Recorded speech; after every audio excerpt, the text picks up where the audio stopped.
Good morning. Happy New Year. Welcome to the final official press conference for the 2017 All-State Sugar Bowl. At this time, we ask that you turn off all your cell phones for the press conference. Today's first press conference features head coach Bob Stoops from the University of Oklahoma. At the conclusion of the press conference at approximately 8:50 a.m., we will have 5 minutes of photo opportunities with Coach Stoops and Coach Malzahn from Auburn, as well as the All-State Sugar Bowl trophy and representatives of the bowl. After the photo op, Coach Malzahn will hold his final press conference. Excuse me. After Coach Stoops makes a brief opening statement, we'll open the floor to questions. Please wait for the microphone to ask your question and identify yourself by name and media outlet. Thank you, and Coach Stoops. Okay, thank you. First would like to express our appreciation to the entire Sugar Bowl committee, everybody we've dealt with this week. It's been a fabulous week. Everybody from the hotel to practice site over at the Superdome, our transportation, just everybody. It's been a special week in a great town, and feel like our players have really handled it well.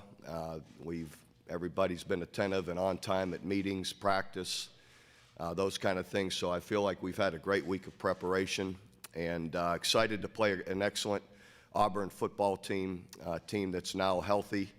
As everyone knows, they had some guys banged up towards the end of the season that are now expected back. So Coach Malzahn and his staff and team do an excellent job. Very good football team. So just excited really for tomorrow night to have an opportunity to play after such a break, and I know our players are excited about it and looking forward to the challenge of it all. James Hale, Sports Talk 1400, The Ref. Bob, you brought it up a little bit. You talked about they're now healthy. That's on the offensive ball especially. Can you talk about the challenge of trying to stop a running game? I think it's ranked 5th in the country. Yeah, it's a challenge. They got a lot of motion. They got a lot of distractions to try and get you out of your space or get your eyes in the wrong place. And you know, with big, strong physical back, also that's back and healthy, that's another challenge just with his strength and size. You know, so it'll take a lot of discipline defensively to be where we need to be, and then we're going to need to tackle well and be physical.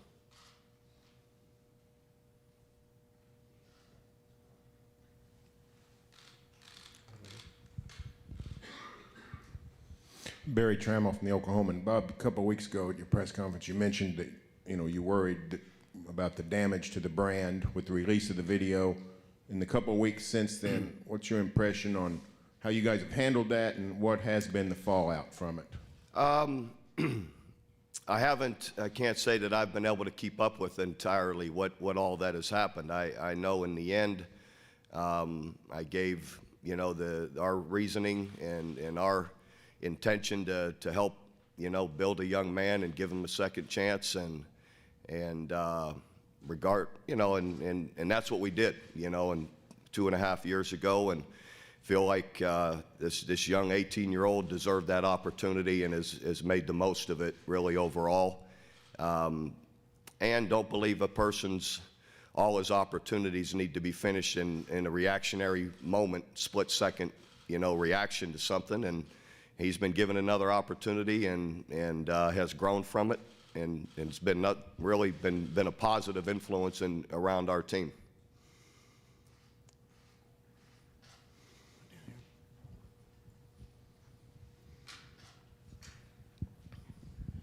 Myron Patton Fox in Oklahoma City. Obviously, you were 1-2 on the year. You won 9 in a row, made this nice run to get to a major bowl. How important, especially considering last year you lost your last game, to kind of wrap this up with a win tomorrow? Well, every year it's important to win your last game. It's always, makes for a better, out of season, and so that's always the goal, to win this last game.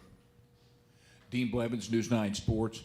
Coach, can you talk about the fact that in the Big 12 you play a certain style of defense that you see week after week, and so you are equipped and recruited to play against that, and you get in games like this against a power conference, how that's a challenge for you, and if you consider changing schemes?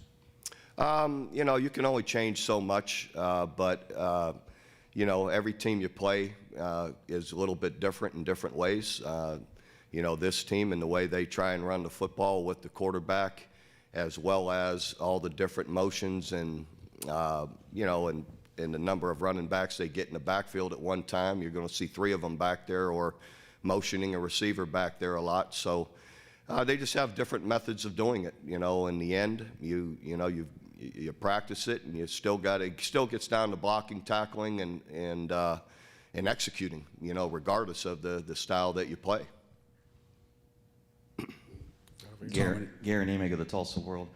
Bob, because of the vibe created by the release of the video concerning Joe, does a win tomorrow night help change that?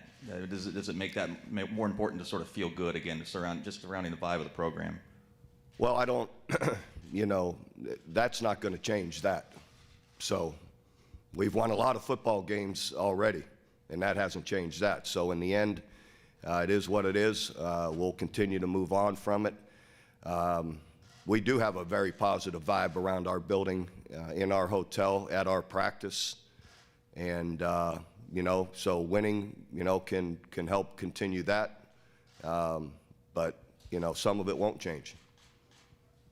Tom Anino, WVTM 13 in Birmingham. Gus Malzahn has gotten a lot of credit for what he's done on the offensive side of the ball in terms of scheme and things like that. Just want to get your take on him as a coach and what he can do to kind of make things difficult for an opposing coach on the offensive side. Yeah, just very, again, creative with all of the different formations, personnel groupings, motions. You know, they give you a lot to read and to figure out, you know, as they try and create their seams and their gaps, you know, to run the football. So you've just got to be very disciplined to be able to handle it all.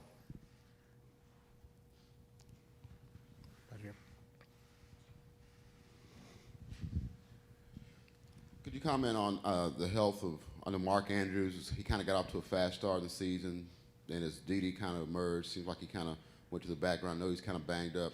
What do you expect out of him tomorrow night? Yeah, Mark's fine, has practiced, and is ready, hopefully, to have a good game. But he's in good shape, and hopefully he can have an impact on the game.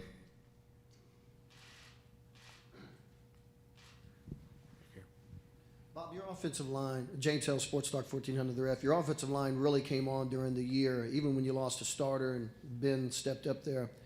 They'll face a line in this game that a lot of people regard as one of the top 10 defensive lines in college football. Could you talk about that matchup and how your line has looked in practice and things working out? Yeah, definitely. Our line has done an excellent job through the year of really just gelling as we went through the season, got better and better.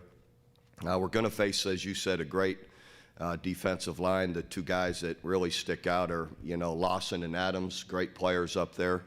And but all the guys that rotate in there with them really do an excellent job. So very physical, active up front. So it'll be a challenge. Bob, want to get your take on Auburn's quarterback, Sean White. You already mentioned he's getting healed up. What have you seen from him, and what does he bring to the table? Really good quarterback, good decisions, got a good arm, throwing the football, great competitor. You know, very good football player for them, and has the ability to run, you know, some as well. Not as much as some of the other guys, but still he can hurt you when he pulls the ball down, or the opportunities he gets, he does a good job with them. Bob, have you had any discussions with Samaje and Joe about the NFL? And if not, how soon do you think that will take place?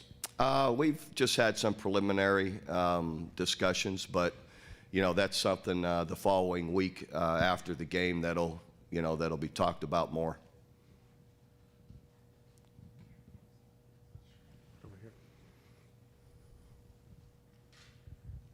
Bob, you guys have talked all week about the Auburn running game and the misdirection and those kinds of things and the problems that presents. But the one thing you've been most susceptible to this year, the deep ball, is something they haven't done a lot of. Is it a relief or a fun or an exciting challenge to play somebody that's not going to try to go over the top every other play on you like some teams have? We expect to get it. I mean, you know, so they still, to go along with all the misdirection and all the running game, they're still going to leak people out and try and get behind you. So you know, that's always a challenge as well, not only receivers, but running backs as well. So I'd say it's something that, not a relief, but something that you're always prepared for and you're always working against at practice, trying to improve at it. Further questions for Coach Stoops?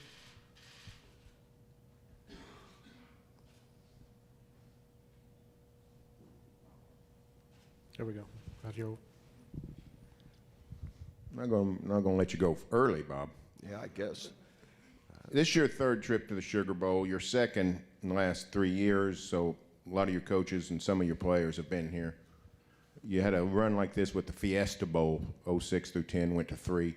Is there any advantage in coming back to the same place multiple times within a short amount of span?